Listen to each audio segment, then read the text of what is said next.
It's been around since just after the turn of the century. We're green flag racing with Bob Seneker on the inside, but already making a move to the lead before they even got into the first turn is Butch Miller. And as they head down the backstretch, Butch Miller with a little bit of an edge. Seemed like he got his foot in a little deeper and a little quicker, and he comes out with the lead. Reminiscent of last week when Steve Holtzhausen took the lead on the very first lap. Did Butch Miller hang on for 100.5? Well, I think everybody that went out to qualify yesterday in the relative overcast conditions, Brian, went faster on the second lap than the first, with the exception of Butch. He kind of shook his head this morning, said, I think I'd have had the pole, but I went to turn 3 just a little bit too hard, and it cost me. But he's got a good race car. That's obvious. Well, now Bob Seneker not one to give up early. He's got the Johnsonville Foods Thunderbird there running in second spot. A pair of Fords trying to run away from Harold Fair, who has done a super job in qualifying his number 81 car here. He still wears his shoe cut out from those horrible burned feet that he got from our very first race of the season in Denver. And Bob Seneker now challenging for the lead as they head this time back into turn number 1. Ford's first and second, and we're not conceding this race to Ford. We've talked about the fact that they may have a little more horsepower. They have a 750 CFM carburetor versus GM 600. That's because, as Seneker told us, the engine is a little bit heavier. That really translates, Brian, only to 10 or 15 horsepower, which pretty much tends to equalize them on the racetrack. Well, I also heard the other half of what he told us, which was that the Ford engine is a little heavier, as you just mentioned, and that may work against them when the tires get heated up. The fact that the sun has come out means that the tires will get heated up. And these guys that set the cars up when qualifying happened yesterday, and it's relatively cool, are going to have to go back to what they were doing in practice earlier yesterday when the racetrack was hot like it's going to be this afternoon. And now Bob Seneker begins to leg it out over Butch Miller, and Harold Fair, Brian, is challenging for second position. Bob Seneker in the number 84 machine out in front right now as Butch Miller has relinquished the lead that he took in the very first turn of this racetrack. There's Steve Holtzhausen, the number 78 machine, the Baker Enterprises Pontiac, that led an incredible 400 out of 400 laps to win at Anderson, Indiana last weekend in the Anderson Wider Chevrolet 400, and what amazing racing that was. In spite of the fact that Steve Holtzhausen led all 400 laps, the race was anything but boring behind him. Right now, Bob Seneker out in front of the field. We're looking right now, I believe, at 7th, 8th, and 9th positions. That's Holtzhausen running an 8th from a 7th place start. Been green so far from the drop of the flag. The man on the early move has been Brad Loney. We're also keeping an eye as we watch this battle for 7th or 9th positions on car number 52, Ken Schrader, the 52K car. He had no practice time in this machine. Climbed in it this morning in his first practice laps this weekend, or once the green flag fell.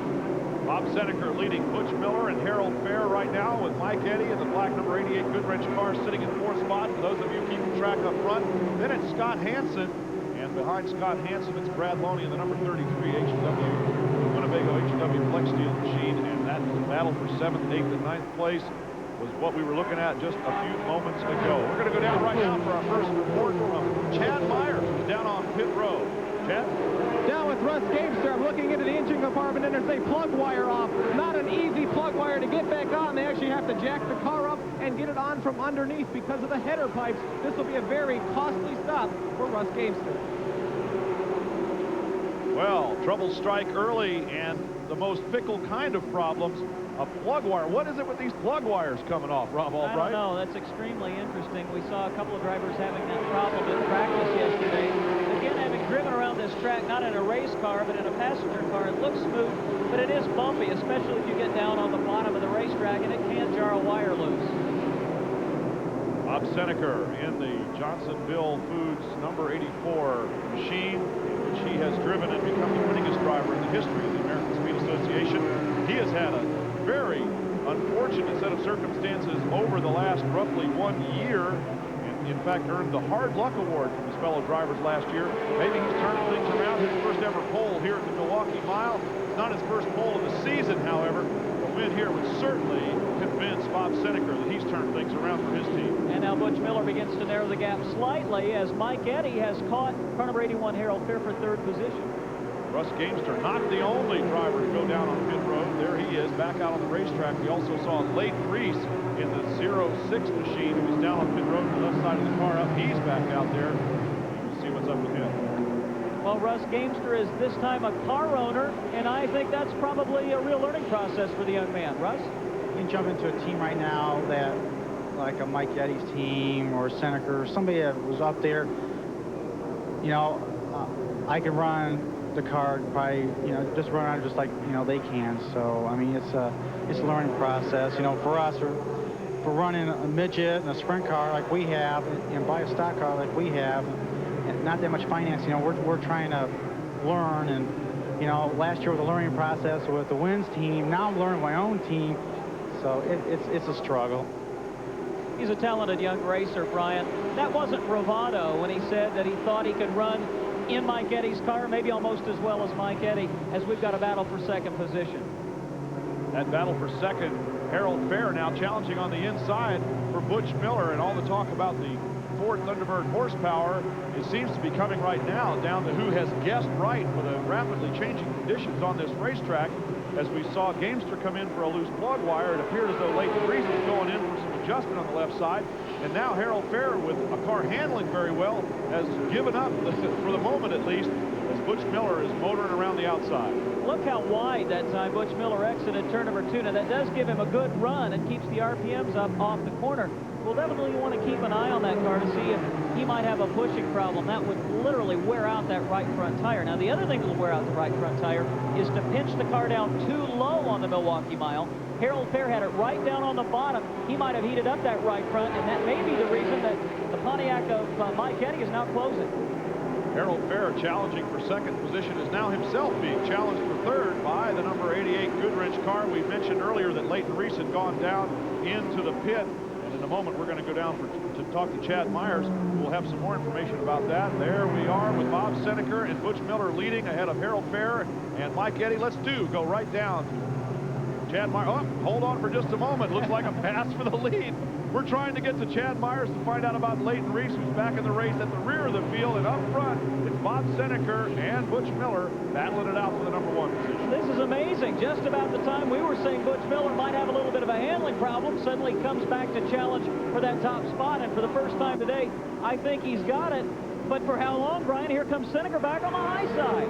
These guys racing side by side for the lead in the Badgerland 150. Butch Miller does get through on the inside there and stays in the lead. And Bob Seneca, who sat on the pole, relinquished the lead on the very first lap, the very first turn to Butch Miller, but then took it back, is now in second spot once again. What a great run Harold Fair has going in the early stages of this race as he's third and challenging for that second position. He has not had a particularly good season. His best run was a third at Auburn in the Tri-City 300, and then finished 5th last week at Anderson. So maybe they finally turned the corner as he's joined forces with Alec Pinsonneau.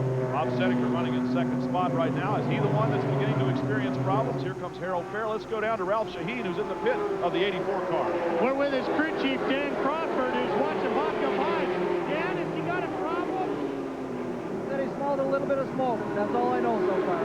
No idea where it's coming from? Oh, none. We'll have to keep our eyes on the 84 car of Bob Seneca then. As quickly as the front of the field has caught the back, I guess we could cross our fingers and hope that the smoke that Bob Seneca might smell would have been coming from one of the cars that are beginning to be lapped by the leaders now. As Seneca runs behind Butch Miller, could be coming from Butch's car, but it doesn't look like it the way he's going. Down in the pits, trouble for Leighton Reese once again, and Chad Myers is with him. You well documented that Leighton was at the back of the field. Leighton, you're not at the back of the field, you're behind the wall. What put you out? Well, Hutchkiss Lumina was coming on strong and picked up a nasty vibration, and we broke the yoke on the rear axle. Is it fixable? Are you going to get back out there? Well, it caused some damage. We're leaking oil, and it's a situation that could cause a wreck, so we're just going to park it, and we'll be back next week. Leighton Reese, runner-up at Brainerd. A string of runner-up finishes, we mentioned, more of a road racing specialist, and he has found it most enjoyable and educational to race against the guys. And his comment some weeks ago was, if you think just racing making left turns is easy, I'm here to tell you it is not.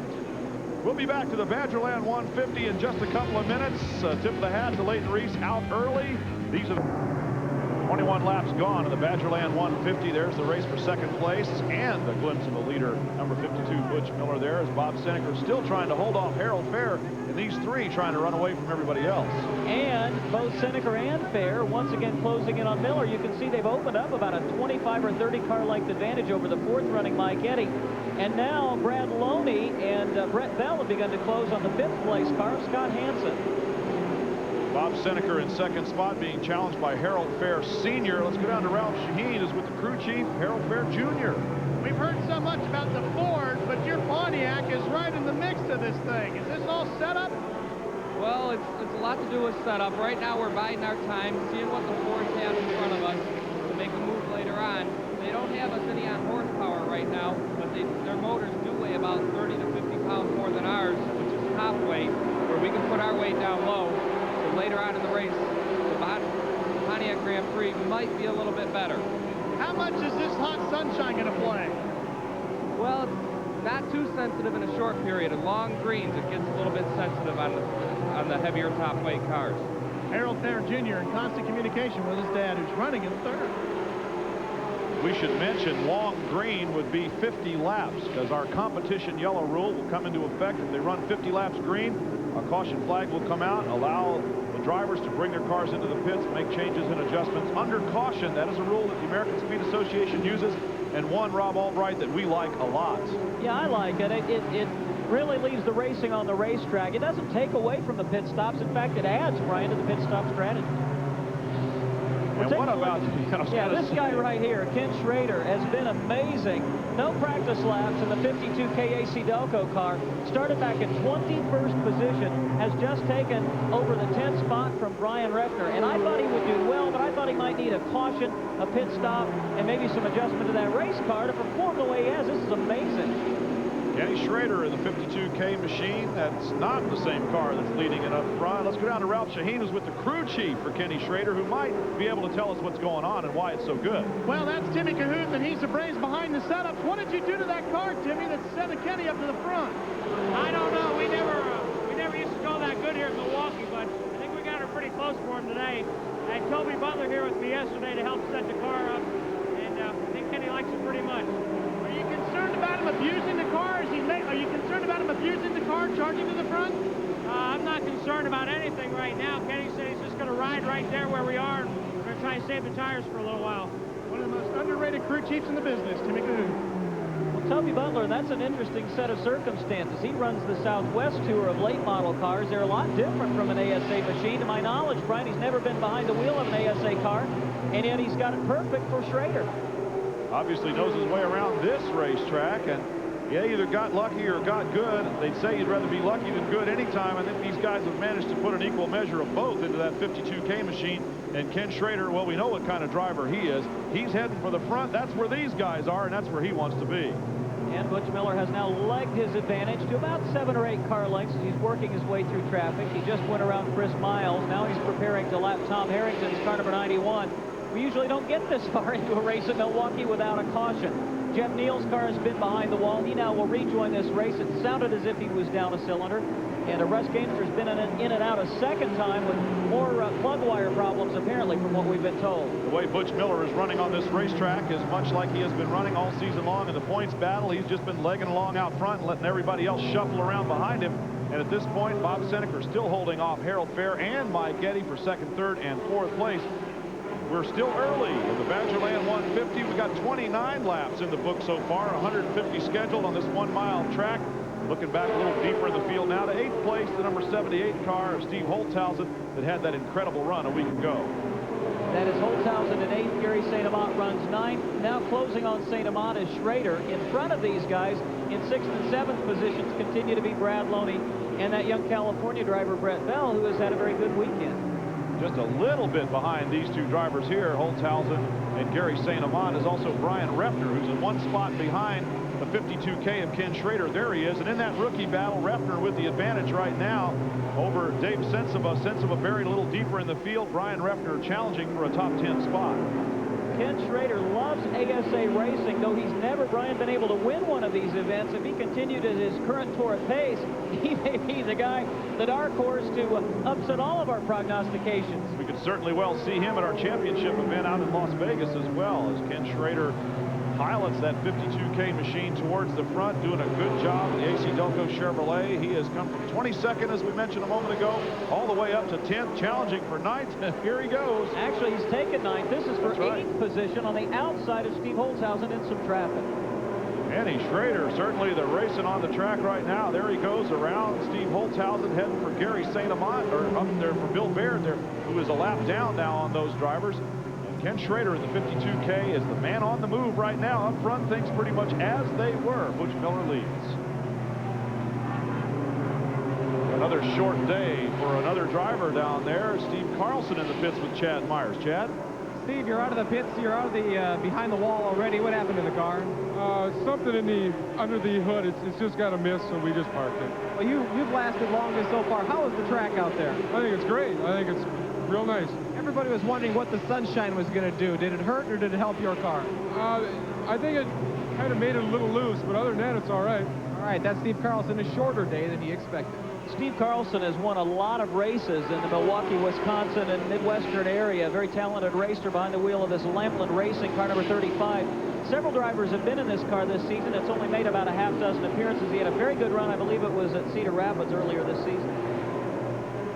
The number 52 Quality Care Ford Thunderbird. Butch Miller leads the race. You're not seeing double because a few spots behind him is another 52K of Ken. Incident of the race involved the number 4 car of David Sensiba. Took a spin, didn't hit anything, but he's got something hitting those tires right now. It doesn't look like he hit anything anyway. Dave had a rough day yesterday. He has led the Rookie of the Year points battle for much of the season. He's just currently 11 points up on Brian Reffner. That's just over 2 positions on the racetrack. He spun and backed into the wall in practice and then seemed to have had things sorted out in winning the 20-lap last chance qualifying race. I don't know if he's done any major damage other than the fact that that left front fender is just grinding away the outside edge of the left front Goodyear Eagle. Well, we didn't see him hit anything, but he obviously tagged something there because he's just nudged the nose of that Chevy Lumina back into the left front tire. It's smoking away, and he's trying to, well, hoping, wishing, trying to get to the pits there. The caution flag that he would want is out. And that's going to give an opportunity for a lot of the drivers, if they want to come in, change some setup, do some things. And we're under our first caution. We've examined this Rookie of the Year points battle, Brian, just about every way possible. But the one angle that we haven't considered is the perspective of the car owner. We talked to Bud Gibbon, Dave's owner, yesterday. Well, I think definitely the car owner, standing on the sidelines watching him, it's much more nerve-wracking for me than it is for David. But it's been a terrific battle. Reffner and David have really put on a great show. And before everybody else dropped out with the 13 that we started with at the beginning of the year, there were a lot of good candidates. Tim was, who was a tougher on himself or his driver. And at one point early in the season, he was ready to park the car. I'm sure he's glad he stayed with it. Well, Ralph Shaheen is down in Jeff Neal's pit. There have been problems there. Ralph, what's the story? Well, that was the fastest carburetor change I've ever seen on the AC-Delco Challenge Series. The crew had a problem with the carburetor. It was a perfect carburetor yesterday, and they needed that yellow. They brought him in, changed the carburetor, and Jeff Neal goes back out. Yes, he did go down a couple of laps, but not nearly as many as he could have. They think the problem was in the bowls area of the carburetor. On the other end of pit road, Chad Myers working hard. He's down in the pit of David Sensiba. Yes, they're now pulling away that fiberglass, the sheet metal from the front, trying to get it to not rub on the left front tire. They've already changed the right side tires, but because they spun and now the right front is also flat, they can change more than 2 under this yellow, or at least they're going to try to see if they can get away with it. The ASA officials not down here to look at this yet, but when you do get in an accident, you can change more than 2 tires if one is indeed flat. Brian, I'm surprised that most of the leaders did not come in. We're nearing the 1/3 mark of this race. Glenn Allen Jr., who had faded just a bit from his 11th position start, was on pit road, as was Todd Forbes, Larry Zent, of course Dave Sensiba, and those are the only drivers among the leaders that we've seen during this most recent caution. Under the caution, a number of cars in the pit area. Most of them have gone back out behind the pace car. Still leading is the number 52 car. There is the Build-A-Mold Trimplast 2000 car. Ralph Shaheen working hard. He's there now. This is Alec Pinsino taking a pit stop. He's sharing pit stalls with his teammate Harold Fair. He took right side tires and gas. back out he goes. And that's a strong race car. Harold Fair got in this machine yesterday, took a few laps and turned in the 6th fastest practice lap of the day, yet it showed on the electronic timing and scoring sheet that we get as Alec Pinsino being 6th fastest. And I just don't think he's got quite enough experience yet on the Milwaukee Mile to be that quick. We're going to take another quick pit stop, our 50. And at 42 laps in, they'll go another 50 before they throw another caution, at least under competition yellow. But anytime something happens, of course, the caution flag comes out. Butch Miller still leading ahead of Bob Seneker and Harold Fair Sr. Mike Eddy in the number 88 Goodwrench car right behind him. Then it's Scott Hansen and Brett Bell running very well. Not much has changed up in the very front of this race, Rob Albright. But a little bit further back, Kenny Schrader in that 52K machine still marching towards the front. He sits now right behind Brad Loney, who's 7th, and challenging Brett Bell for 6th positions. We continue to watch the front of the field with Butch Miller, Bob Seneker, Harold Fair, and Mike Eddy all on the line. There is Kenny Schrader in 8th position. He now is in sight of the top running car number 52, the other 52 of Miller. If these guys get to run in 1-2, it's going to be rubbing our eyes. Do not adjust your sets. There are 2 cars out there, and they look somewhat alike. Both the number 52 on the side, both essentially red, white, and blue. One of them is the AC-Delco 52K of Kenny Schrader, and up front, it's the 52 Quality Care Liberty Ford Thunderbird of Butch Miller. Down on pit road, Ralph Shaheen thinks he has some insight into why some people did not pit. Ralph? Brian, I had a chance to talk to the top crew chiefs for our leaders, and they all said they figure their cars can go anywhere from 80 to 90 miles, which is 80 to 90 laps here in Milwaukee, before they need to come in. So they're all going to try to dive in, make one pit stop, change tires, fill up, and go back out, and hopefully do the race today in one stop only. Of course, in this race on the Milwaukee Mile, unlike most of the tracks on which the AC-Delco Challenge Series competes, because of the extremely high terminal velocity speeds at the ends of the straightaways, about 140 miles an hour or so, they are permitted to change 4 tires on any given stop. So, Brian, that's why they may go a little bit longer. They know they can change all 4 when they do finally come on pit road. At the drivers' meeting this morning, Rex and Brian Robbins jokingly said, just make sure, guys, that you get the right side tires on the right side and the left side tires on the left side. Yeah, they had a reason for saying that. That's happened to somebody before, and we will not point any fingers. Now, we're going to take a peek at Jay Sauter here in a minute. There he is. Jay is running deep in the pack behind Bobby Dotter. He's in 18th position. Behind him is young Matt Kenson. And just a spot behind them is Glenn Allen Jr. Jay and Glenn both came on pit road during the caution. I expected Jay to be much more of a factor than he's shown so far today. I thought he would qualify better. Maybe he's not quite happy with the handling of this race car. Now he's beginning to pick up spots, and that pit stop may have been a very definite advantage for Jay Sauter and Glenn Allen Jr. because he's coming right with him. Jay Sauter started 18th, runs 18th. There were a lot of drivers down on pit road, both yesterday and Super America qualifying. Also today, and down there trying to scratch their heads, just trying to figure out what in the world that they could do to make the race car go faster, to turn around this track. And some of them just got lucky in the case, or good, as we said before, in the case of Ken Schrader's crew. And some of them, they're just searching for mysteries with very few clues here at the Milwaukee Mile. Why? I don't know. All I can tell you is, in Jay Sauter's case specifically, there's a tendency to believe that just because he climbed into a car that Scott Hansen has very often run to the front of the field, that he can automatically go fast. But there's an acclimation process of him getting used to the philosophy of a new crew chief, and he might like his car set up quite differently from Scott Hansen. So it's to be expected that it'll take a couple of races for him to get dialed into this race car. That is Matt Kenseth running right behind him, now in 18th position as they picked up some spots over Tom Harrington, and Glenn Allen Jr. has come behind them as well. Down on pit road once again, Ralph Shaheen hustling around, has some word on tires. Ralph? Well, we talked about the fact that there are 2 different tires on the car here at Milwaukee. Of course, all of our tires come from Goodyear, and it's almost like a spec tire. They pretty much tell you what you need to run. On the right side of the car, we'll run their D2081. And on the left side of the car, you run the D2242. And then you can see the number right here. It's pretty easy, actually, for the crews to decide which tire needs to go on which side.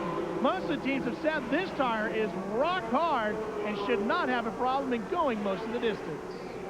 Well, and that is the difference, Brian. The difference is in hardness of compound and maybe even a little slight difference in circumference. Since this is all left-hand turns, we would expect that the left tires might be slightly smaller in diameter or circumference than the right side. And of course, then all the tires slightly different in size from one another front to rear, which helps make up what everybody calls that stagger, which to a lot of folks is a big mystery. But what it means really is that there's a lot more weight on the right front, left rear corner of the car than there is on the left front and right rear, and that's what helps make that car turn left, among other mysterious things that these crew chiefs are able to do to the cars, and the drivers are able to manifest in their way to get around the track. And again, I know most of you are die-hard race fans. You know what stagger is, but again, the best analogy I've ever heard, or illustration to explain it, is lay a styrofoam cup down that's bigger on one end than the other and push it, and it's going to turn in the direction of the narrower end of the cup.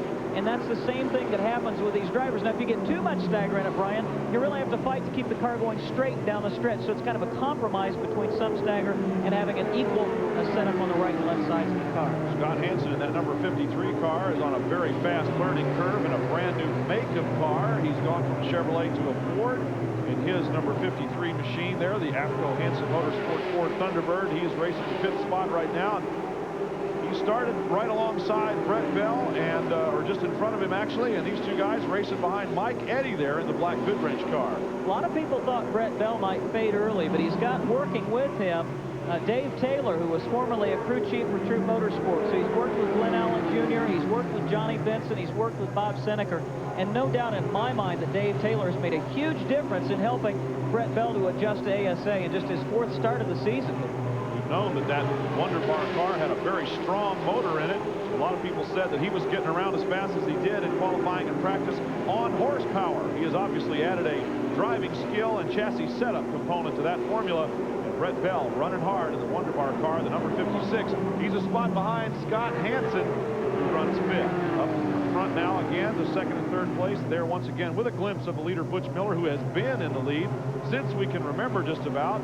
He sat on the outside of the front row, took the lead briefly, had it taken back by Seneker, and since he regained it, he has not given it up. Just a little past the 1/3 mark as we continue to watch that battle for 2nd. Here's the way they're running, at least through the top 20. Butch Miller, Bob Seneker, Harold Fair 3rd. Mike Eddy not showing much running in 4th, just hanging tough with the leaders. Then it's Scott Hansen 5th, Brett Bell is 6th. Ken Schrader has gotten around Brad Loney for 7th. Loney now runs 8th. 9th is Brian Refner, 10th Gary St. Amant. In 11th position, Steve Holtzhausen. Car number 2, Kevin Shawinski, shown in 12th. I don't think that's right. I think he's a lap down. I'm not sure. 13th is Mike Miller after starting deep in the field. Joe Knott runs 14th. Car number 10, Tony Roper, 15th.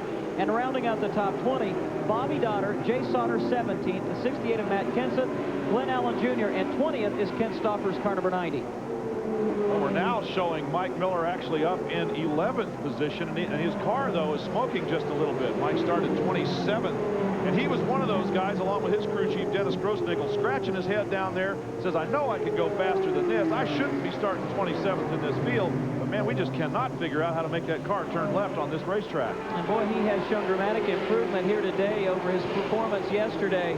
And it's really been a tough latter half of the season for Mike Miller. This season forming his own race team. You spent a lot of time with him over the winter. And he started great. You know, had more top 10 finishes than anybody except Mike Eddy early.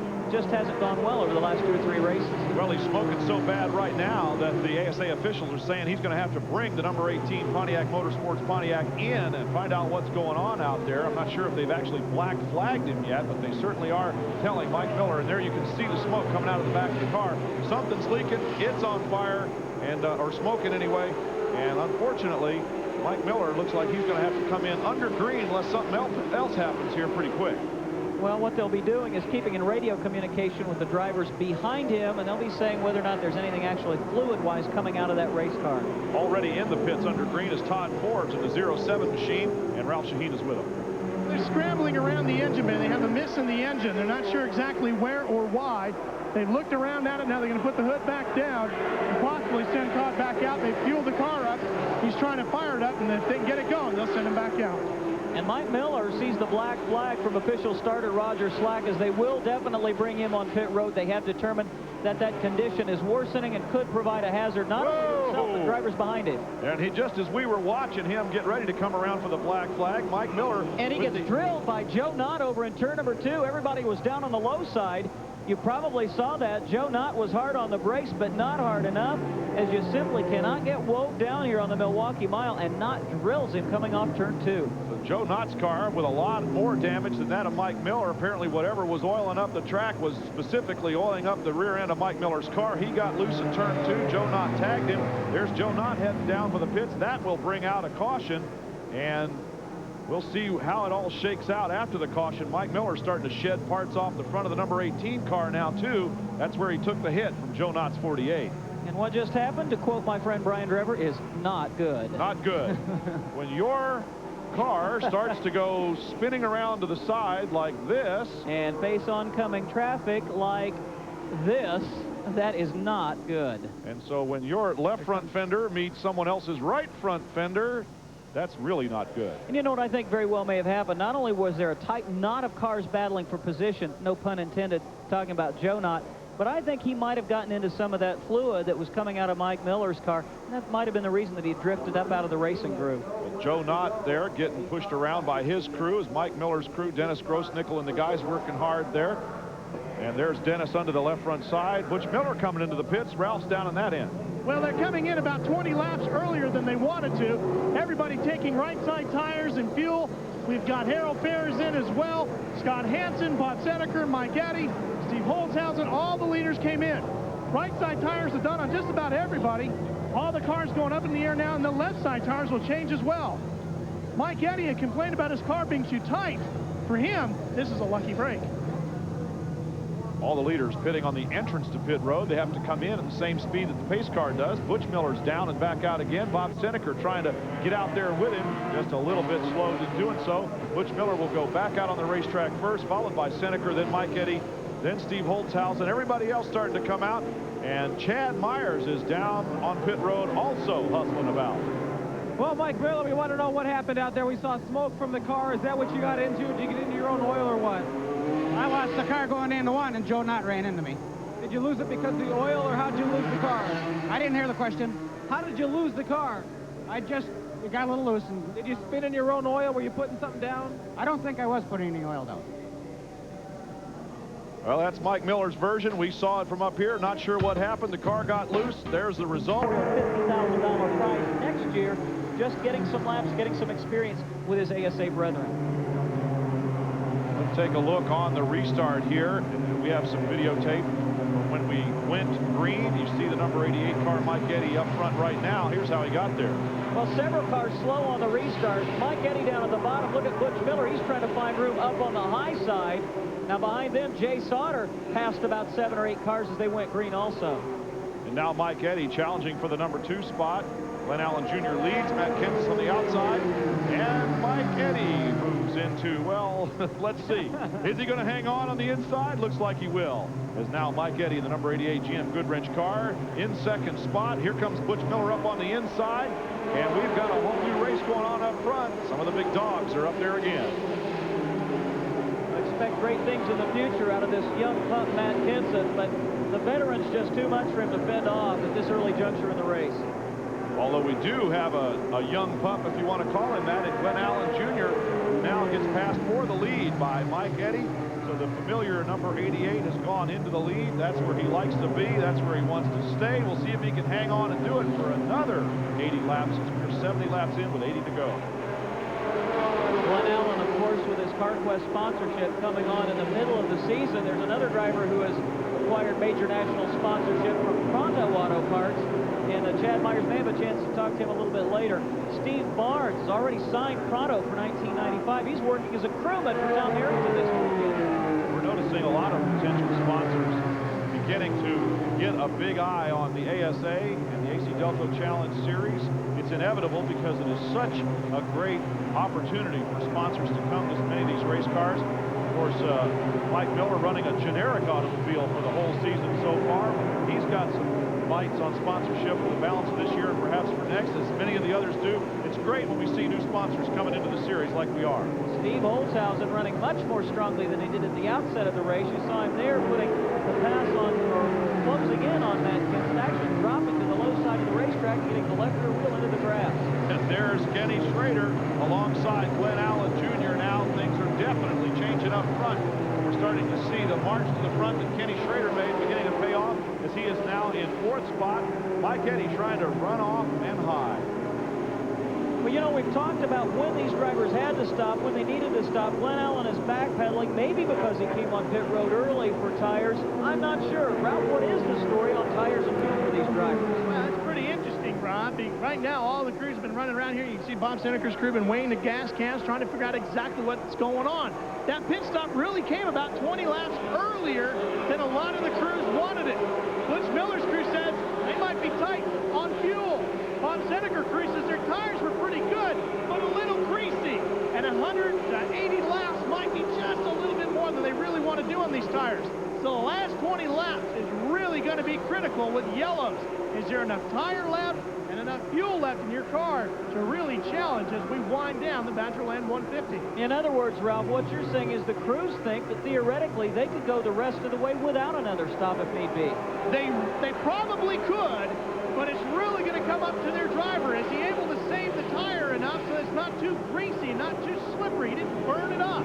Does he have enough grip left to challenge as you come down for maybe 10 laps to go? And did he get enough brakes with the yellow to conserve enough fuel to nurse another 5 to 10 miles out of his fuel?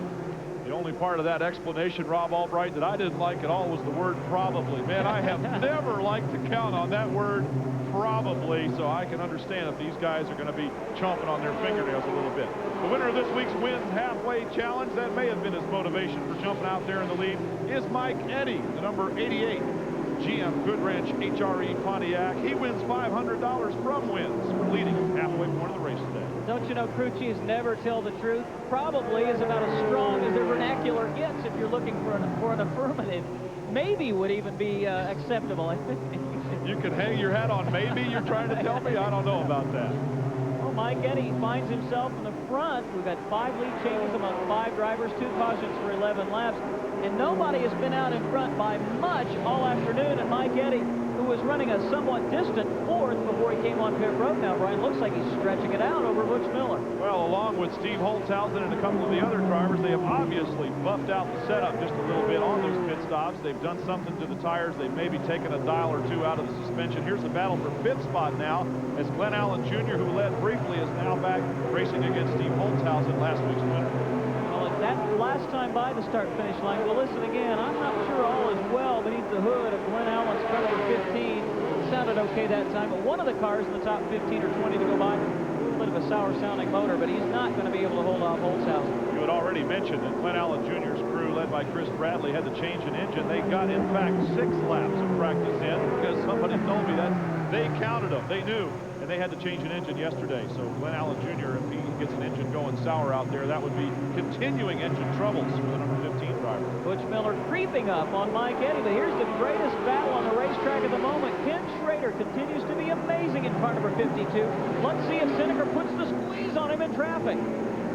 They're working their way around a little bit of traffic, using the 02 car there for a bit of a slalom gate, also providing some opportunity for passing there. John Freeman, number 16 car. There's Seneker holding out for the moment. Mike Eddy trying to run away and hide, but challenging hard right now is Butch Miller once again in the number 2 spot. He's working his way back up towards the black car there, and it seems as though Butch Miller, who fibbed to us in qualifying and said he thought he'd be 6th or 7th best, ended up starting on the outside of 2nd row. And I bet if you asked him right now, he'd probably be unhappy with the way the car's working, but he's sure running hard. Yeah, Butch, more than anybody, will not tip his hand in practice, or when you ask him questions, how's the car? Oh, it's not very good. That's what he told me just before he went out to qualify. The 2nd ain't bad, but maybe to him that's not very good. What kind of an answer would we get out of Kenny Schrader if we asked him how he likes his number 52 machine? Well, he's going amazingly well right now. You've got to wonder again as he works the bottom of that racetrack, and he is overworking, I should say, the right side tires. But Bob Seneker is the one that's got a handful of race car at the moment, and Schrader does not want to let Mike Eddy and Butch Miller get out of sight. Well, he's racing inside there with Bob Seneker. He's got the right front side of that car, the snout right down on the pavement here at the Milwaukee Mile when he comes around. Kenny Schrader has worked very hard, coming from 21st up to 4th right now, challenging for 3rd and 2 number 52 cars in the front half of this field right now. Behind this third place battle, Glenn Allen Jr. runs in 5th position, barely ahead of number 78. Now Holzhausen has gotten by him. Holzhausen 5th, Glenn Allen is 6th. The battle breaks off momentarily. 7th is Scott Hansen. Matt Kenseth has dropped to 8th. Brent Bell back to 9th after the pit stops. Harold Fair 10th. Gary St. Amant runs in 11th position. Car number 1, Jay Sauter 12th. 13th is Tom Jones. Brad Loney had a 4 pit stop. He runs 14th. 15th is car number 10, Tony Roper, and that is the top 15. And Ralph is on pit road, or Chad rather, on pit road with a very disappointed early out this afternoon. I'm standing here with Todd Forbes. Todd, we've documented well the engine problems of others. What happened to you? We dropped a cylinder. We don't know whether we broke a valve spring or something else internally at this point. This is a very fast racetrack, and you really turn the motors very hard. Is that the problem? It's possible, really. We weren't turning it as hard as some of them, but it is hard on them. It's long straightaways. I know you don't want to give any trade secrets, but how fast were you turning that engine? About 82. 8,200 RPMs, guys. Don't try to do that in your factory car at home.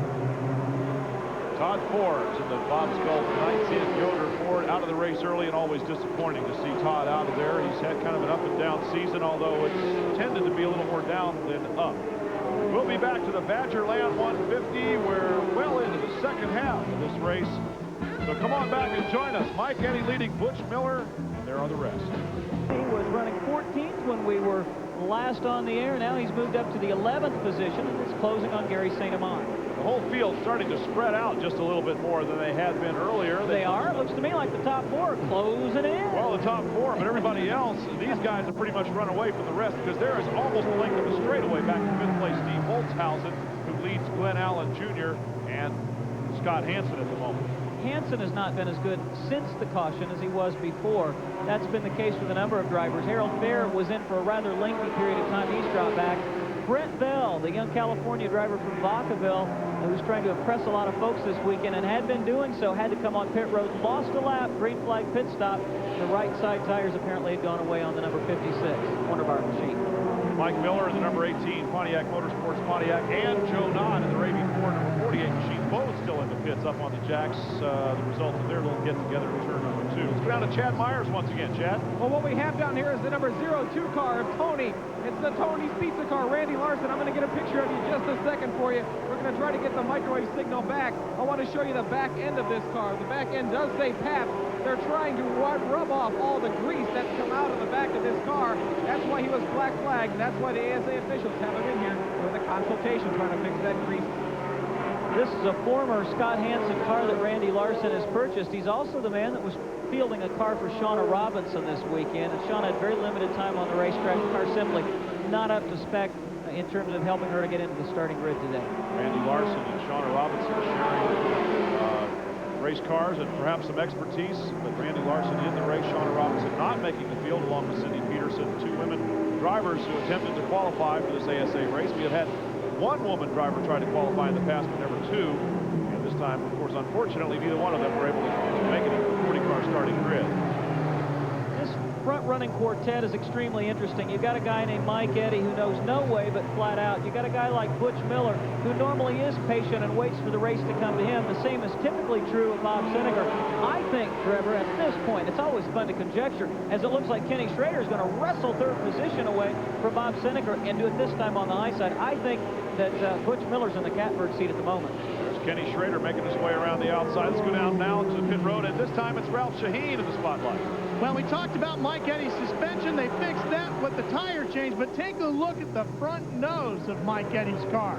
As Mike was getting his tires changed, when he came down off the jacks, he ran over the tires in Bob Seneker's pit, and he has banged up the front nose. It's actually drooped down a little bit. That is really hurting him as he tries to get terminal velocity down this long straightaway here at the Milwaukee Mile. It also doesn't help him a whole lot in the corners. Keep that nose planted there. And Rob Albright, how about this for a little bit of thinking ahead? What about if we have a competition yellow come out? What does that do to everybody's strategy? An excellent point, and I think it was Darrell Waltrip that outfoxed everybody at Topeka by coming out 1 lap before he knew the competition yellow was going to happen. And I might expect a number of drivers to do the same thing, Brian, here. Don't you think they weren't paying attention? For 1 minute, because that was a brilliant strategy. This racetrack is long enough to do just that. I was going to say it could be brilliant, or it could actually be, you know, idiotic if you don't have a perfect, flawless stop, because it only takes 30.5 seconds to get around. Now, the cars can do a pit stop in maybe 17, 18 seconds, maybe even a little bit less, but when you slow down to come on pit road and then speed up to get back up to tempo, you very easily could lose a lap. So it would be a real tough call to come in a lap early, should we see a competition yellow. Maybe.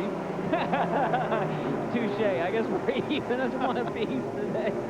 Well, can you believe they pay us to do this? We can sit up here and act like we're so smart. And of course, we got the greatest help in the world down there from Ralph Shaheen and Chad Myers and the whole Brain Trust, including 3 know-it-all brothers, I might add, this weekend. Working with us up here, our statisticians, Torch Miller and his whole gang. Torch, Scorch, and Zorch are with us this weekend. But this is really fun stuff. 95 laps into this 150-lap race. Let's go to Ralph again.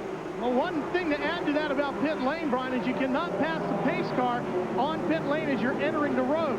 That's why all the top teams, including Mike Eddy, Butch Miller, Bob Seneca, and so forth, all pitted down towards turn number 4. They'll get stopped there, and then it's flat out back down to turn number 1. So they won't lose a whole lot of time on pit road. The one car in the lead group who might be hindered by that is Kenny Schrader. He is about dead center on pit road. So everybody handed this thing to one of the ASA regulars who is driving a Ford, right? They forgot one guy. Kenny Schrader. And here we talked about don't rub your eyes, don't adjust your sets. There are, in fact, 2 number 52 cars, and they are running 1-2 right now around the racetrack.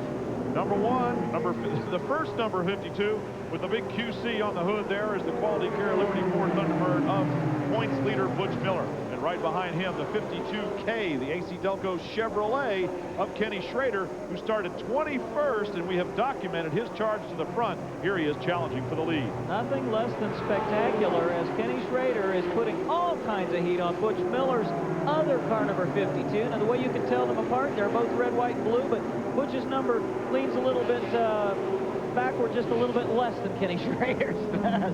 Right. A little more blue on the Schrader car out there. Well, you can see them both. Figure your own way to tell them apart out at home there, boys and girls. I got a way. And buckarettes. One of them has a blue oval on the front, and the other one has a red bow tie on the front. I'm sure those that are the GM aficionados out there know which one is in which car. There's Butch Miller and his 52 leading Kenny Schrader. Boy, these guys are really going after it. Looks like Kenny Schrader able to take a little bit tighter line going in, but Butch Miller manages to hold the speed, doesn't scrub quite as much off, and so he holds on coming out. Well, Bobby Dotter had come this weekend. It's been a busy weekend for Bobby. He's returned to his ASA roots, but he's out just past the halfway point here today, and Ralph was with him. Well, Bobby, what was wrong? Well, we were working hard to get the Lutech car handling better, and I think it was coming together when something in the motor shut off. Not sure if it blew off or if just ignition, but it felt like it blew off. Bobby Donner's crew has pushed the car back to its stall, and they'll take a look. Back up front, here's Kenny Schrader on the right, Butch Miller on the left, Butch Miller in the lead, Ken Schrader in second spot. These guys really going after it again. Schrader trying to find a way around Butch Miller, who's got his elbows out the window there, trying to keep that car nice and wide.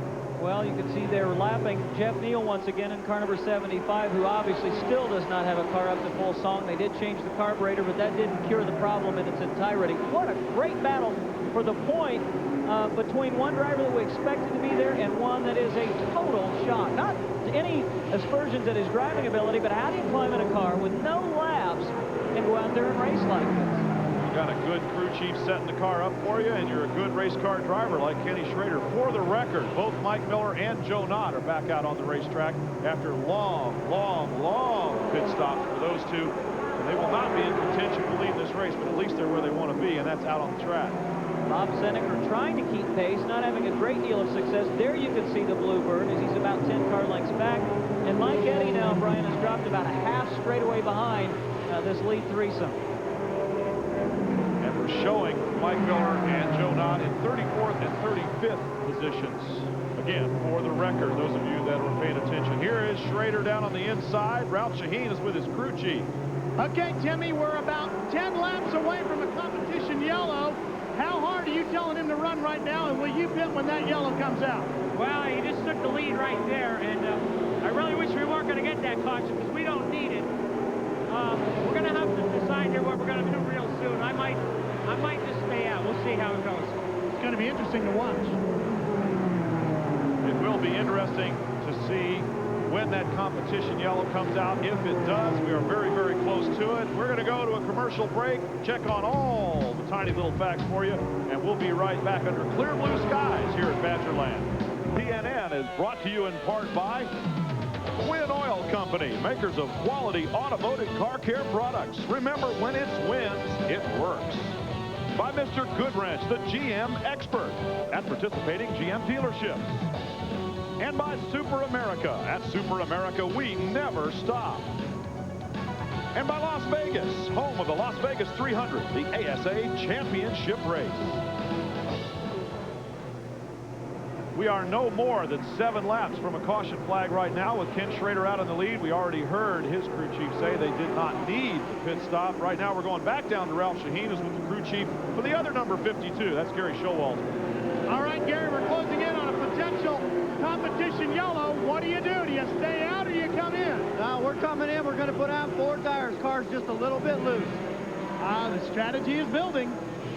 And suddenly, Ken Schrader's not pulling away, and Bob Seneca, who'd been fading, is now reeling in Miller and Schrader. Here comes Miller to challenge Schrader once again for the lead. What's going on? I mean, a car that looks bad one lap looks good the next, and the one that looked bad looked good now looks bad, or at least relative to one another. Kenny Schrader. Don't worry about it. Okay. Kenny Schrader made the pass look easy, and now Butch Miller's making the opportunity to pass him back look easy. What's going on? It's good racing. That's what's going on. That's what we're here for, isn't it? We never see anything but here in the ASA, that's for sure. Now, look at there it is. Butch Miller goes back to the lead. The Quality Care, Liberty Ford, Thunderbird, and Ken Schrader in the other 52. Running back in second spot. The Thunderbird passes the Chevy Lumina, and things are as they were some 10 laps ago. Big difference in philosophy at this point, too, between these two drivers. Schrader has nothing to lose. He's here. It's a one-race deal. He's not running for points. Miller is running for points. But he, I think, has something to prove, if to nobody else, to himself, Brian, because he's had 4 mediocre races in a row. It's been a long time since he's won a race. Well, and this, number 88, Mike Eddy, there's Brian Refner now with Blaine shooting out the back of the car there, the 68 car. We saw him earlier. Who led briefly was Matt Kenson, who lapped down. And Brian Refner, who will probably, or at least if things ended right now, retake the rookie lead battle. Back up front again, it's Butch Miller leading Ken Schrader. And interesting, coming up here, 3 more laps, we'll have a caution under the competition yellow rule here in the American Speed Association. Maximum of 50 laps green on this Milwaukee Mile. And the yellow comes out, and you've heard, we said Schrader doesn't need to go in, nor does he need to worry about the points battle. And I agree with you 100%, Rob Albright. Butch Miller, who has had mediocre performances since his early season lead, has been getting his lead eroded by Mike Eddy and by Steve Holtzhausen, who are now much further back in this field. For more on all of this, let's go down to Ralph again. Right, well, Howard Thomas says he's not sure what him and Mike Eddy are going to do if that competition yellow shows up. Now, on the other hand, Bob Seneca's crew with Dan Crawford, his crew chief says, we're coming in, we're taking 4 tires, we're going for the win. Well, you have to wonder, Mike Eddy, who's all by himself on the racetrack now, if he stays out and everybody in front of him comes in, though he's not as quick, they'd have to work their way through traffic. Now, behind him, Eddy, as I mentioned, by himself. Steve Holtzhausen and Glenn Allen have had a private war. They've swapped that 5th position back and forth several times. The guy on the charge is Brad Loney. He was 14th after the last caution. He's now just passed Harold Fair for 7th. And here comes the competition yellow the next time by the start-finish line. Brad Loney, of course, started 8th, so his charge up has not been all that dramatic, but he has certainly driven a very steady race. We'll continue to keep our eye on the red number 33 car. There's the race up front as they go around the 71 of A.J. Cooper. Still Butch Miller in the lead. And there is the competition yellow, Brian. It's pretty hard to imagine that we've got fans out there that don't know what we're talking about, but I think there are some first-time viewers out there. What the heck is a competition yellow? Well, in a lot of sanctioning bodies, you will see, if they run a long time under green, a quote-unquote debris yellow. And usually there's nothing to be seen on the racetrack. It's done for the purpose of tightening things up, allowing the crews to stop, make changes, make tire changes, and fill up with fuel under green so that the battle can be settled on the racetrack. ASA just said, hey, a lot of other people do it. We're not ashamed to admit that we do it. let's make it official. And that's exactly what's happening right here. But this will be interesting now to see who elects to come in and who stays out. I think it creates more interest rather than detracting from the race itself. Now, I saw one of those caution flags, and the guy ran out and picked up the top off his can. Hey, you don't want to hit one of those things. Well, once I saw him run out and pick up a gas cap, you know. Sorry to interrupt, we just glanced over there and saw a lot of smoke coming out of the back of the 15 car there as Glenn Allen Jr. got off the gas going into turn number 1, racing back towards the pace car. We're going to go down now the other end of pit road. Chad Myers with a comment. We talked about how a couple weeks ago at Topeka they came in and they lapped early just so that then they would be the first one out because everyone would come in the next lap. They didn't want to do that this track because it is so short. They felt that if they did come in, they would lose a lap, and that's not what the purpose of this yellow is. Well, he just confirmed what you and I have been conjecturing about. It just wasn't worth the risk. Might have been done, and it would have been brilliant if pulled off, but boy, the chances were real slim to none on a mile racetrack, 30 seconds to get around it at speed. Well, now that, again, this is a 4-tire rate. Oh, Butch Miller coming in almost sideways there to make sure his car's lined up just right. And this is a 4-tire race. We heard a couple of the crew chiefs say they're changing 4. Now, 2 in a splash, you could get out and not lose a lap, but not 4 tires. Here's Ralph Shaheen down there calling the pits. As you can see, everybody working on right side tires now. Some of the crews already swinging around to the left sides of their cars. Gas, just take a couple. Down go the cars on the right side, up come the cars on the left side. Left side tires just about complete, and it's a race out of the pit stalls now. Chad? Well, Glenn Allen Jr. only took on 2 tires, so he's the first one out, even though he had the very long drive all the way down pit road. We told you that the best pits were down your side, but all the way down here, a little plain with only 2 tires and not 4. And they're back out on the racetrack. We'll be racing back green here again in just a couple of minutes. 50. We are 30 laps from the end of this 150-mile race on the historic Milwaukee Mile. Here's a look at Glenn Allen's number 15 car. Smoking just a little bit, not sure if it was anything. As I said, it was going in, getting off the gas. Here's your leader, Butch Miller, the number 52, Liberty Ford Quality Care, and here was his pit stop. Butch Miller, you can see one of the other teams had left tires right out in the lane where Butch needed to go, and he just gives him a little gentle nudge and a push and a shove, and no harm done. He's on his way. Now, Butch was the leader when we went to break. He was the leader when the cars came up pit road, but Glenn Allen only took on 2 tires on the right side. He now appropriates the lead. Butch Miller, we were showing in 9th position. I'm not sure about that.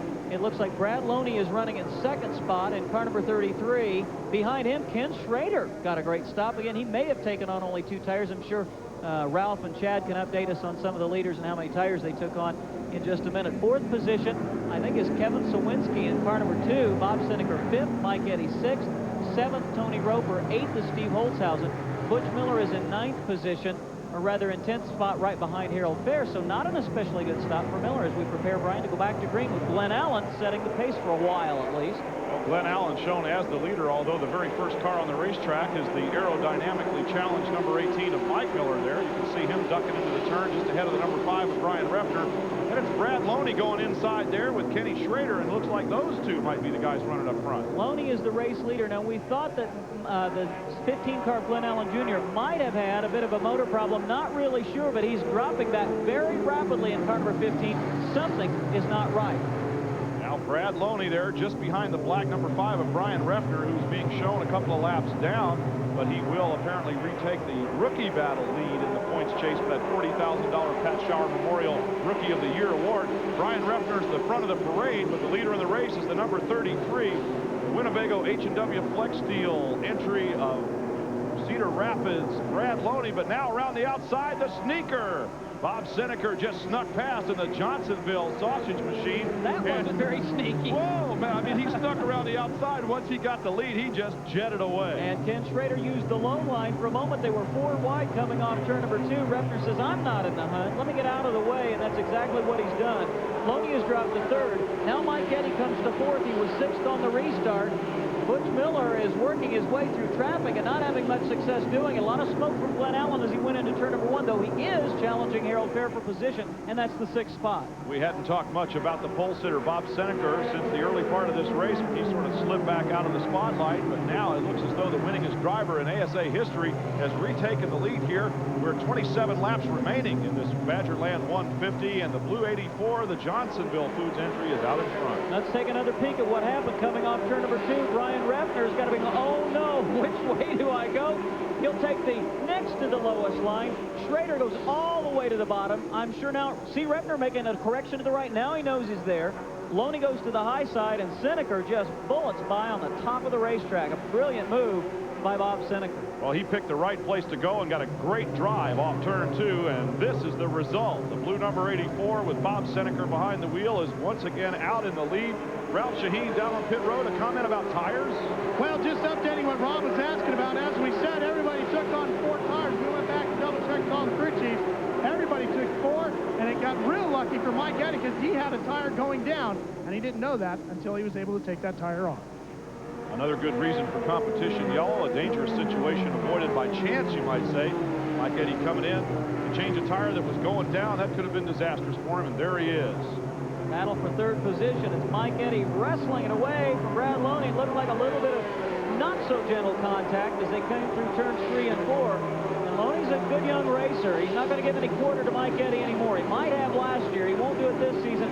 But that car is just not quite as good, I don't think, as the Pontiac that's now in front of him. And Harold Fair, who we haven't mentioned in a while, he ran strong early, was as high as 3rd. Now he begins to work his way back through traffic. And it looks like a couple of old dogs teaching the young dog a new trick or two is now Harold Fair, another great ASA veteran, sneaks on the inside of the number 33 machine of Brad Loney. So first Mike Eddy, then Harold Fair go around Brad Loney, and now Loney's running in 5th spot. But the question is, where is Butch Miller? We expected him to come charging on the restart.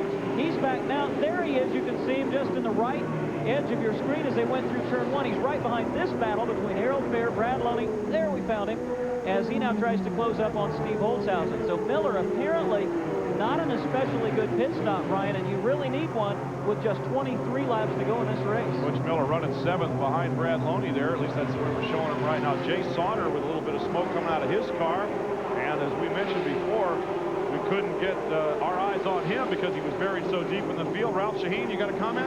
Well, the best his crew chief Danny Stillman can figure out is a leaking valve cover. And he's at this point going to try to stay out, see if he can't nurse it to the finish. Well, he does have that Delta Faucet Chevy in 8th position, right in front of the man that he replaced in an identically painted car, the guy who finished 2nd last week at Anderson, Scott Hansen. And on the outside now with Sauter's troubles, Brett Bell trying to make a run around the outside. Of course, he had his own troubles earlier in the race. Jay Sauter running in 8th spot right now, 1 place behind number 52 of Butch Miller. And one of the machines, I think it was Jay Sauter's car number 1, didn't sound very good that time as they flashed under us here in the tower right at the start-finish line. Brett Bell had his problems, as you mentioned. He cut a tire down, lost a lap under green, but ran with the leaders until that point. After qualifying extremely well, the number 56 Wonder Bar machine, Brett Bell. And now Scott Hansen has taken 8th position away from the number 1 machine of Jay Sauter. Scott Hansen takes away the 8th spot. Whatever's wrong with Jay Sauter's car, it may not be much, but it's enough where he has started to back up through the field now as everybody else going for their positions here. We're 19 laps from the finish of the Badgerland 150, and the lead in this race is Bob Seneker. The sneaker snuck by, jetted away, coming out of turn number 2. We showed you that move, and since then he has been alone. His lead now as Ken Schrader crosses the start-finish line, just about 3.5 seconds. Schrader runs in 2nd position. 3rd is Mike Eddy. 4th is Harold Fair. 5th is Steve Holzhausen. 6th now a battle between Brad Loney and Butch Miller.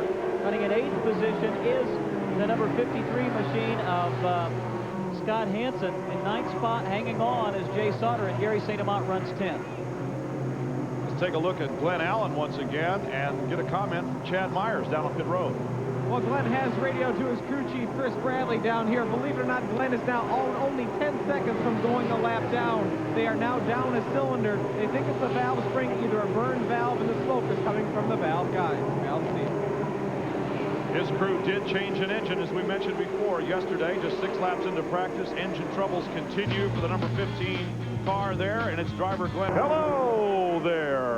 Badgerland 150, the grandstand here. Everybody's looking for some shade at this point in the day, and whereas before they might have been looking for a way to keep warm. This day started out kind of cold, but it certainly has heated up.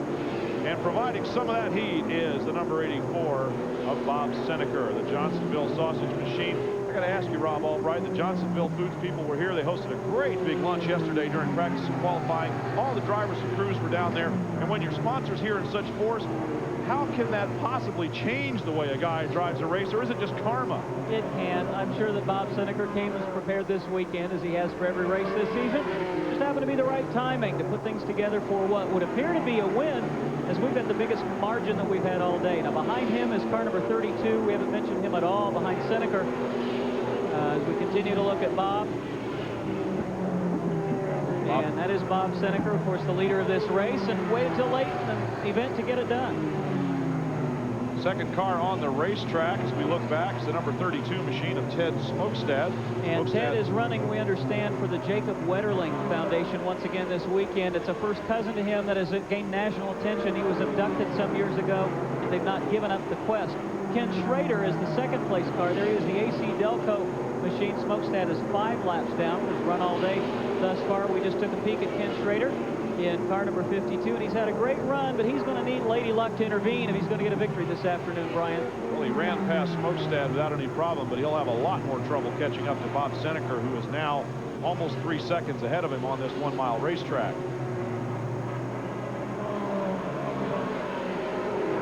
There's Ken Schrader, who's been a busy man again this weekend as usual. He raced, of course, in the Cup race and racing down south. Then he gets on a plane and flies on out here. There's the familiar number 88 of Mike Eddy. What a great image, of course, last weekend in Anderson. Some folks didn't see it, but Mike Eddy finishing third in Anderson, pulled into victory lane with a right front wheel on fire.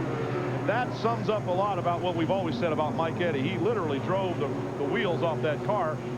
When his brakes went away about a third of the way into the race to get third last week. He's running third now. Absolutely. He hasn't had a particularly good day today either, and he's running third, but maybe not for long. As the guy who led all 400 laps last weekend at Anderson, Steve Holzhausen apparently saved his best set of tires for last, as he's crawled into 4th position in that pit stop Pontiac. The pit stop thirst quencher drink coming on this weekend, joining with that racing team.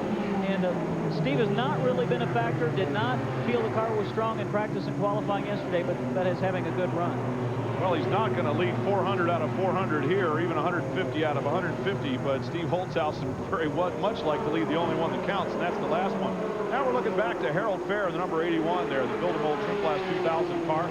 There are 2 of those machines on the racetrack here. Harold Fair, the veteran driver, working with Alec Pinsonneau, who is sort of the team owner. And Harold Fair, who qualified extremely well, qualified third, running 5th right now, just ahead of Butch Miller in the 52 Quality Care Liberty Ford Thunderbird. Butch Miller is 6th. He needs to get by Harold if he can. Remember, he needs to finish as many positions or as near to Mike Eddy as he possibly can. Came in with about a 50-some point margin in the current point standings, and with Miller now running at 6th, Eddy running in 3rd, Mike would pick up about 15 points. There's Scott Hansen in his 2nd run with his own race team. Not a bad run today. I'm sure not what he would have expected. I picked him to win the race. It's not going to happen.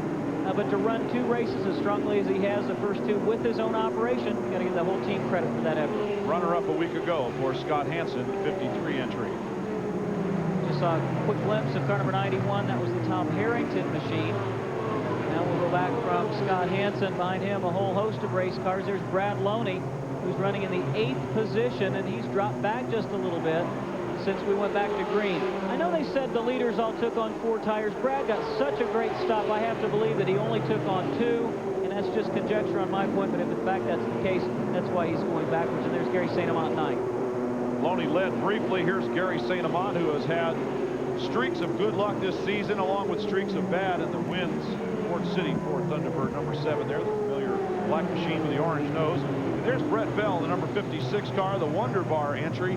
After he qualified 6th, is now running 17th. First car, I think, 1 lap down, car number 56. And the youngster Matt Kenseth nearly got sideways, or he did get a little sideways, nearly spun as he tried to get around Brett Bell. That is not for position, but Kenseth is in 10th, and he could theoretically pick up a couple of more spots before this thing is over, as he's right in behind Loney and St. Amant. As we continue our look back through the field here, winding down to the last 5 laps of this race. There's the number 90 entry of Ken Stauffer, also qualified very well. Mr. Consistency that you called him. He had a good run last week. He's running 11th now. He too had a good weekend last weekend, and very impressive performance at Topeka. Behind him is Brian Repner, who, as you mentioned, will pick up the rookie points lead if he can just make his way around the racetrack 5 more times in 18th position. Like Brett Bell, also 1 lap off the pace.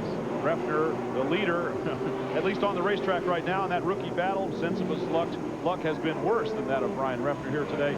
For the record, up front it's still Bob Seneker in the number 84 car, followed by Kenny Schrader in the 52K machine. Here's Jay Sauter. He runs in 12th position. Has nursed around a less than perfectly healthy car over the last 15 or 20 laps. And behind him, Dennis Lampman, who it's great to see Dennis just run all day for a change. He's in 20th position, 1 lap down, had to stop under green, but I think he'll be thrilled just to finish a race. He hasn't been able to do that much this season with all the mechanical troubles that he's had. And if he doesn't have to go home and put the body back on the race car, he certainly left a lot of fenders, hoods, and other various fiberglass and sheet metal parts around the country this year. There's Larry Zant running in 19th place. He had a great qualifying run last week. This week, not quite as good. Larry Zent does not run with ASA very often. I think this is his 3rd start this season. Runs the short tracks in Indiana, running well here this afternoon. There's Dave Sensiba. He was a long time on pit road. Never sure quite what the problem was, but he'll make as many laps as he possibly can. He did get the black flag. They took a look at the left side. Apparently repaired it to the satisfaction of the ASA Tech folks, and he's back out there. And he just got passed by the number 10 machine of Tony Roper. And I think, if I'm not mistaken, that Roper is still on the lead lap. There he is. We're showing him still in the 10th position. Tony Roper in that Child's Tire machine, running in 13th on the lead lap. He's from Springfield, Missouri. Another glimpse there of David Sensiba, who had been the rookie points leader. He'll go back into 2nd position now, and we swing around and take a look at the number 84 car, the Johnsonville Sausage entry of Bob Seneker, the Lane Auto Ford Thunderbird. And he will get the white flag here in just a moment. We're at 2 laps to go on the racetrack right now. The flag is out in the hands of birthday boy Roger Slack, who just turned 20 years of age today. Our ASA flagman shows Bob Seneker the white flag. It's 1 lap to go in the Badgerland 150. Bob Seneker all by himself. Got a brilliant stop from the crew when they came in for that competition yellow. Wrestled his way into the lead on the high side of the racetrack around 3 other drivers, including Brad Loney and Ken Schrader. And now he's going to cruise to victory this afternoon from the pole position. Bob Seneker from the pole takes his first victory of the 1994 season, the winningest driver in ASA history, earned his 42nd pole and his most recent victory ahead of that man, Kenny Schrader, in the AC-Delco Chevrolet. But the day belongs to Bob Seneker in the number 84 Johnsonville Foods entry, and the large contingent from his sponsor will be very happy with the way this day has ended in the Badgerland 150. We'll be back with a lot more from Wisconsin State Fair Park. The historic Milwaukee Mile has hosted another